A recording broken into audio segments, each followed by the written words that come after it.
In the week since we left Russia, Moscow, where we are now, in February after interviewing Vladimir Putin, we've watched from the United States as the Biden administration has driven the U.S. ever closer to a nuclear conflict with Russia, the country that possesses the world's largest nuclear arsenal. It has accelerated ever since. That was Tucker Carlson from Moscow. Just earlier today, he released that because he's going to be conducting about an hour and a half long interview with Sergei Lavrov, Russian foreign minister. And he's going to ask him a whole host of questions related to the current conflict, where it's going, what the Trump administration may do, etc. But that opening comment that he gave right there was something that we felt like we should talk a little bit about today. And we've been discussing it here of late. And Tucker is absolutely right. It's not hyperbole to suggest that since the election, the Biden administration is moving us closer and closer to the possibility of escalating into a general war with Russia.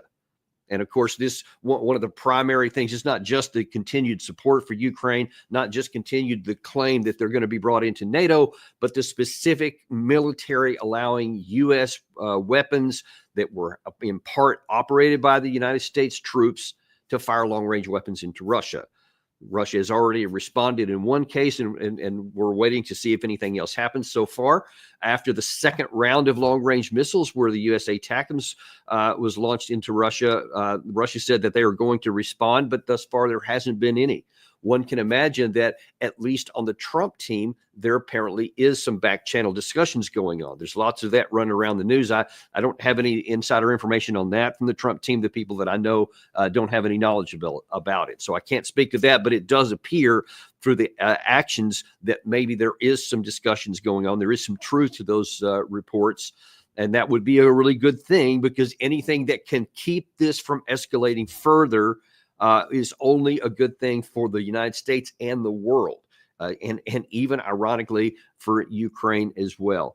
But I want to look at a couple of other specific things that Tucker has put out in this short, I think is about a 3.5 minute clip that was kind of like an advance for, hey, this interview is coming up with Sergei Lavrov. And by the way, whenever that does come out, we'll parse it down like we did with his video when he was talking to Vladimir Putin earlier this year in February. And hopefully that will have some nuggets, and hopefully the Trump team will be paying a lot of attention to that as well. And there can be some clues to how we can get this thing de-escalated.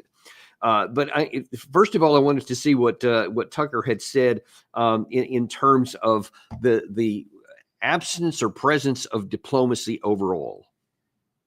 We felt there must be someone behind the scenes in Washington working to make sure that this conflict doesn't become a nuclear holocaust. But we found out that no, in fact, there is nobody. Tony Blinken, the current Secretary of State, cut off all contact between the U.S. and Russian governments. There is no back channel. There is no conversation. There hasn't been for more than 2 years. Now, surely Tucker Carlson is exaggerating there. Surely there actually are conversations going on. They actually are. Wait a minute. What was that? I'm sorry. We had this from Tony Blinken apparently corroborating what Tucker just said. With regard to Minister Lavrov, no, we didn't speak directly, but I was in the room when he made his intervention on behalf of Russia. He was in the room when I made my intervention on behalf of the United States. So I think it's safe to say that we heard each other. I didn't hear anything new, unfortunately. That was from October, when the Secretary of State, the chief diplomat of the United States of America, said that during the September UN General Assembly speeches, when he spoke for the United States, and the Foreign Minister Lavrov spoke for the Russian side in New York, that he's not talking to him, which completely backs up what Tucker is just saying there. So according to his sources and according to the Secretary of State himself, there's not a lot of conversation going on. In fact, there's no conversation going on. We know that Biden has himself not spoken to Vladimir Putin, I think, since June of 2021. I don't think he's talked to him since the war broke out. There might have been one, but it hasn't been in a while for sure. But the bottom line is there's no diplomacy going on. We don't seem to ever want to talk to anybody that we don't like. And somehow that is characterized in America today. And this is, again, kind of a uniparty issue. This is both Republican and Democrat. It has been that we don't talk to anybody that we don't like. Not merely that we don't negotiate with terrorists. It's that we don't even talk to people we don't like. Even China, the current administration, hardly ever talks to them. You may recall in the opening months of the Biden administration, we had, I think it was in Alaska, a meeting with senior Chinese diplomats, and we sent Blinken and some other, and we basically just humiliated them on the public stage, just excoriated them, just trashed them from day one. And then there weren't any conversation at all after the predictable pushback that the Chinese side had on the aftermath. And I think that there's only been a handful of meetings with Blinken, with China, what we claim is our biggest adversary and our biggest geostrategic partner that we work with, in kind of an adversarial relationship. And yet we don't even talk to them, hardly ever at the highest levels that we need to. And as I keep saying over and over, how can you get any kind of a negotiation? How can you get any kind of an end to settlement of a conflict, even on your own terms, even on something that's beneficial to you, if you're not talking to anyone? I mean, this should be self-evident. And yet it's lost on our current leadership. And many in the Republican side and the Democrat side alike both say, yes, we shouldn't talk to them. More on that in a minute. But this also extends even to, so Tucker Carlson, by the way, as I mentioned, he talked to Vladimir Putin famously in February. And by the way, that show on his X account has been viewed by 215 million people since then. What does that tell you? That tells you that people around the world want you to talk to people. They want to know what the other side thinks. You don't have to agree with them. You don't even have to like them. You can hate them if you want to, but you have to talk to them. Otherwise, nobody's going to know how this thing ends. And what we've seen so far is just cascading comments coming from so many. I saw something by the NATO Secretary General Mark Rutte earlier today, where he continues to mischaracterize what the Russian side is doing, what their objectives are, et cetera, making it seem one way when it's really a different way. And if you have a misconception on what they're actually trying to accomplish or what they're doing or why, then you're also going to misapply any kind of strategy, any kind of way to resolve it. It's a big deal. It really does matter. And Tucker went on in that same clip right there to talk about that who else he's not been allowed to talk to. Even if he wants to, somehow he was not allowed to talk to Volodymyr Zelensky. We've also tried for over a year to get an interview with Zelensky, the president of Ukraine.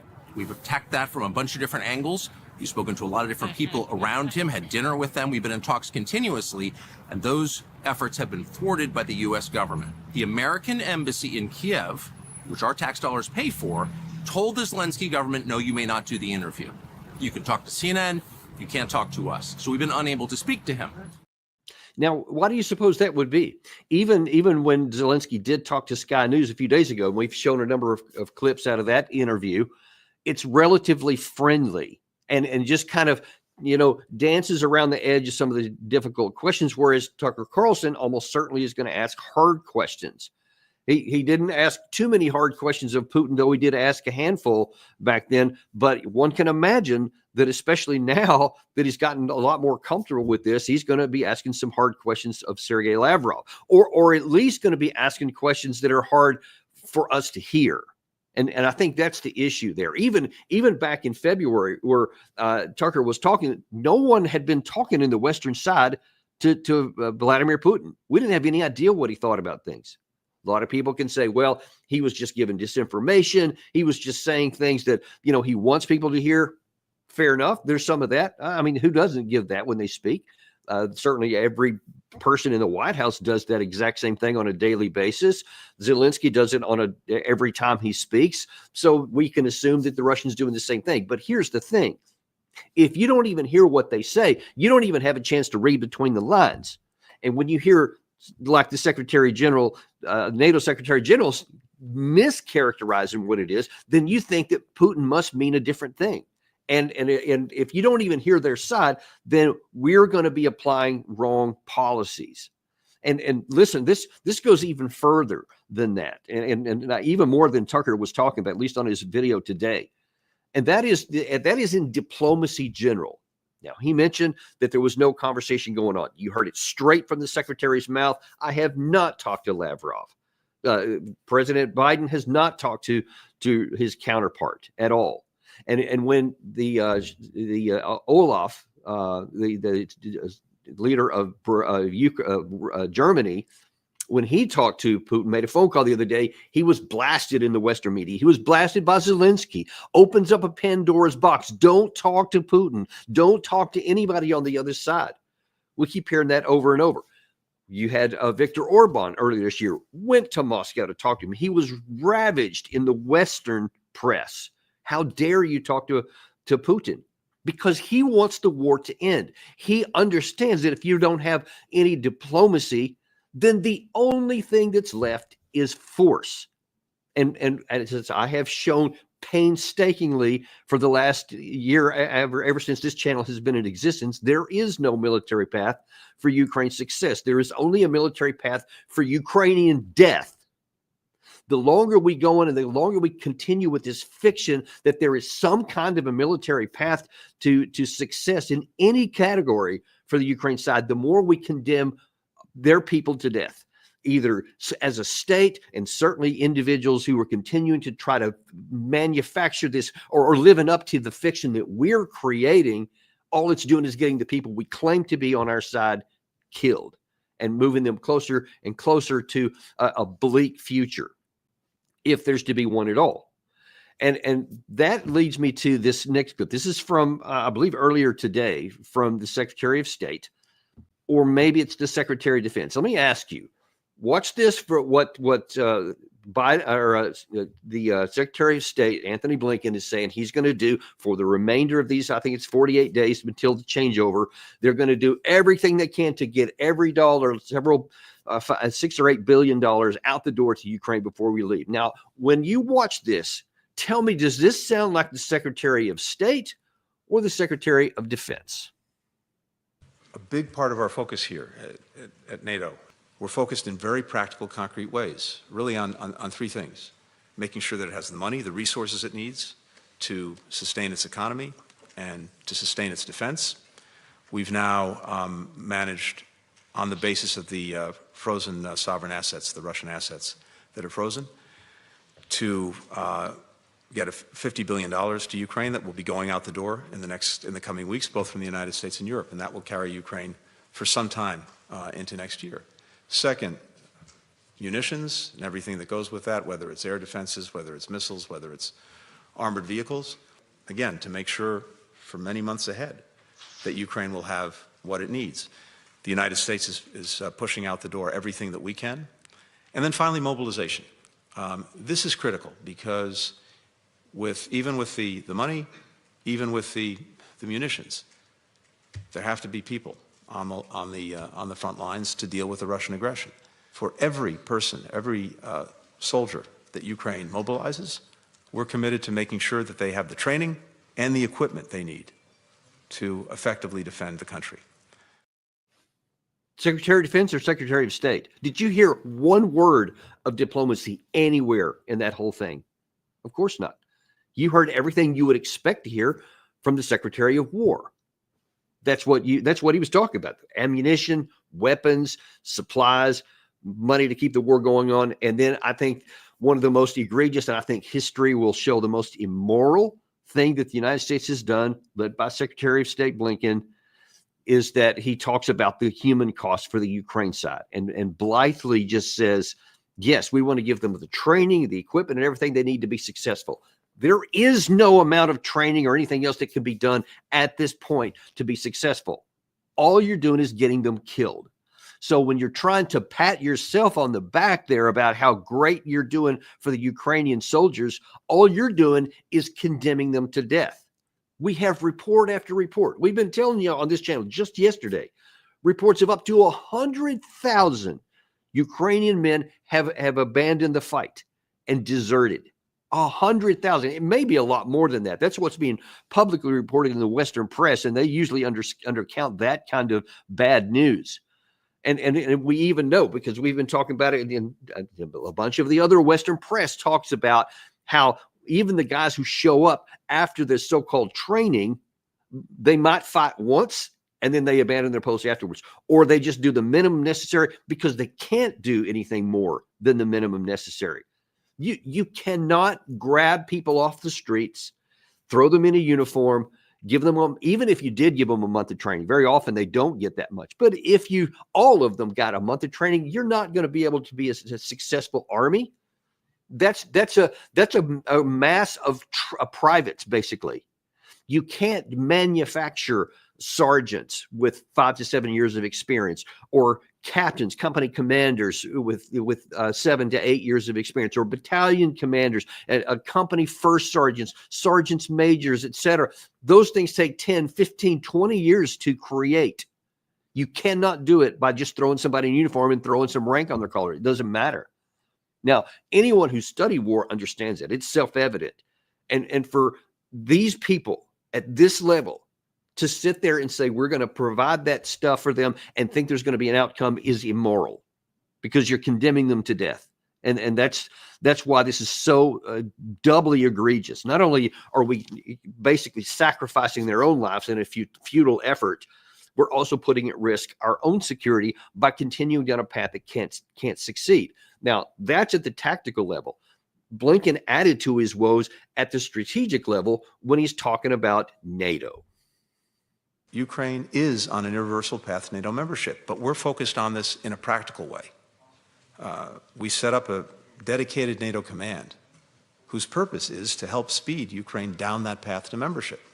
And one of the things we focused on here was making sure that command was fully resourced. And now countries have stepped up to make sure that they have the people in place to make the command operational. That, as a practical matter, along with the reforms that Ukraine continues to engage, is what's going to move it to membership in the alliance. So Ukraine is on a clear trajectory that we've worked to establish and that we want to make sure continues through the end of this year and well into next year. And that way, the Ukrainians will be in a strong position to make the decisions that they need to make about their future. If Russia insists on continuing the aggression, Ukraine will be able to deal with it. If Russia is actually prepared to negotiate in good faith, Ukraine will be able to do it from a stronger position. Oh, gracious. That's hard to even watch. And let me explain to you why. So toward the tag end of that, he said, this is to strengthen, the NATO membership is just, and all the equipment that we're going to give them is to strengthen their ability to negotiate from a position of strength. Okay. First of all, there's a very, very subtle yet profound shift in the verbal comments that we've been making in the West, and certainly by Blinken in particular. We used to always talk about victory. This is Zelensky's victory plan, and that we were going to help them drive Russia off the field and all this kind of nonsense. Now, all of a sudden, with no explanation, actually, it's about negotiation. So that's what we're going to do now. So this is about negotiation, and this is the part to where it is absolutely malfeasance to the highest degree, and either gross incompetence, or I don't know what's worse than gross incompetence in a Secretary of State. You're claiming that you want to put Ukraine on an irreversible path to NATO membership so that they can negotiate an end to the fighting with Russia. Russia went to war, according to the previous NATO Secretary General, Jens Stoltenberg, because of NATO in Ukraine. Putin told Biden in June 2021, and apparently in December and January of 2021, and then January 2022, he told NATO, if you continue on to put NATO into Ukraine and allow them to join, there will be war. Stoltenberg said that straight up, directly, overtly. And he said, of course, we didn't sign that in a flip of the wrist. So point blank, that's what started the war in the first place. The NATO going into right up to Russian territory. And now then you have, I don't know if it's audacity, temerity, stupidity, I don't know which. It's hard to find the right verb, adverb. All I know, the adjective, all I know for sure is how stupid it is. Because what you're telling Russia, Mr. Diplomat, there is no reason for you to talk to anyone. Just keep fighting. Because the only way we're leaving Russia to have an end to the war is to have a decision on the battlefield to conquer the territory that they feel they need to have a security zone on their western flank. That's all he's leaving. The chief diplomat of the United States, the one that leads the entire Western alliance, is telling the opposition through the media, because obviously he's not talking to them personally, that the only way for you to get your security that you say you need is by fighting for it. There's not even the option to find a negotiated settlement, because that at the bare minimum is going to be some territorial concessions and no NATO declaration and something with some kind of guarantees for the Russian side. Now, you may think, what do you mean guarantees for the Russian side? Listen, if we're just talking about fantasies, then don't talk about anything on the Russian side. Don't give them any reason to do anything. Just say, we want this outcome, and that's how it's going to be. That's how diplomacy is done right now at the international level in the West, led by the United States of America. Fantasy. This is the outcome we wish to have. So it's the one we're going to act on. And you can say crazy stuff all kinds of all over the time. But if you then take action based on the fantasy, you're continuing to harm yourself. Ergo, Tucker's comment at the very beginning of the show that we're moving closer and closer to nuclear war. Now, so far, we haven't crossed the last threshold after the initial couple of rounds of long-range missiles. Apparently, according to some reports I saw in the news this morning, some of the conversations between the Trump team and the Putin team are reaping some rewards and saying, hey, just don't fire any more of these long-range weapons until I get in there and then I get in control. Don't do any more. Don't stir that up any possible. I think that's the only reason we haven't seen a next round from the Russian side, which is what they said they were going to do. But I think there's evidence that that conversation is going place. Thank goodness. And in fact, that's the one thing we have to really hope, that the new team that's coming in is willing to. And listen, I mean, Trump took a lot of heat in his first term because he was willing to talk to all these so-called dictators and whatever. And he was mocked ruthlessly in the media for cozying up to dictators, as the phrase kept getting used. Of course, that's just because people want it the old way. They want it to where nobody gets talked to at all. And we project this image of strength and whatever, which is stupid because it's not strength. It's absurdity. Everybody in the world recognizes the ridiculousness of the no talk to anybody clauses, and they understand you can't get anything done if you're not talking. Now, this has been going on for a while too, and the incoming Director of National Intelligence, Tulsi Gabbard, is a personal example of this. Now, back in 2017, she was a member of the Democratic Party and a serving member of Congress. And she had the temerity to say, look, this whole system that's blowing up in Syria and in the Middle East right now, if we're ever going to get into it, we're going to have to talk to somebody we don't like, i.e. Bashar al-Assad. Here's what Tulsi said in, I believe it was February 2017, when she was asked on CNN, why did you go? So you were in Syria for 4 days. Did you meet with President Bashar al-Assad?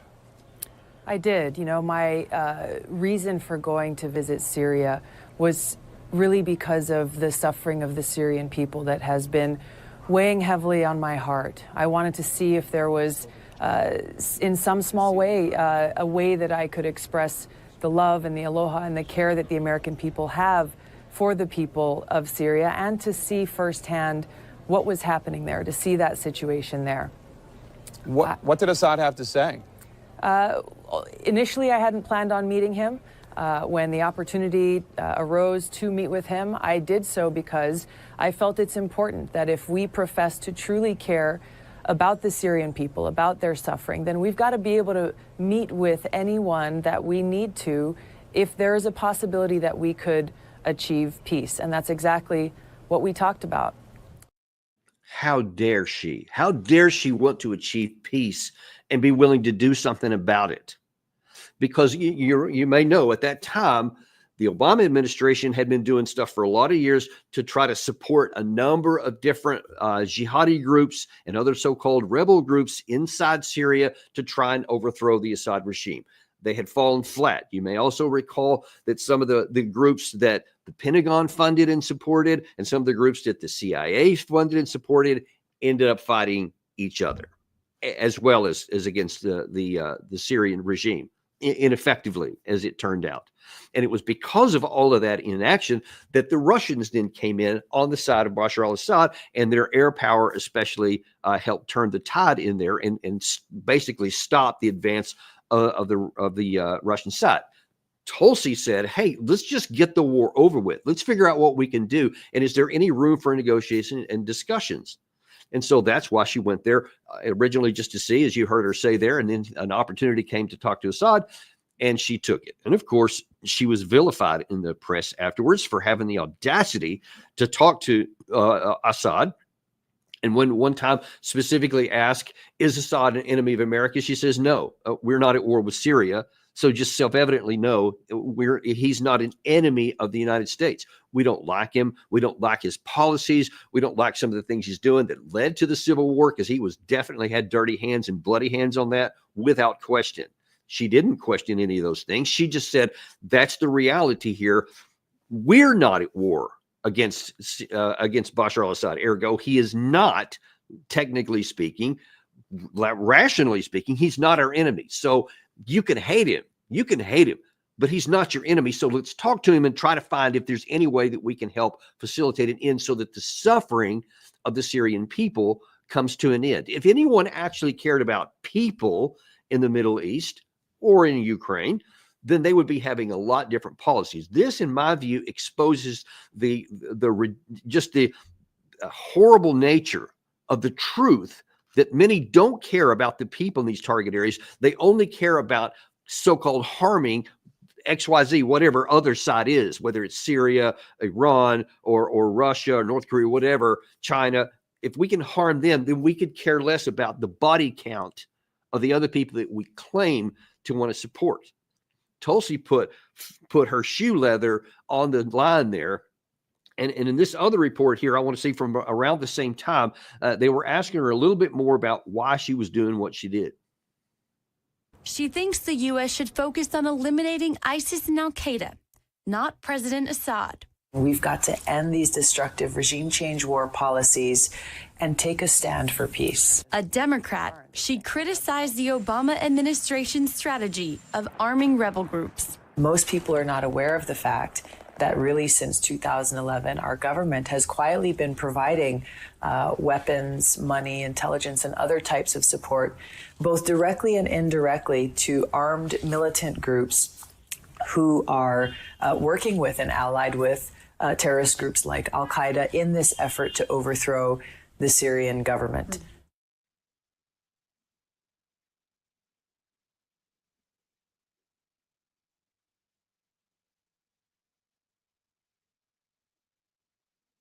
Danny, we can't hear your microphone.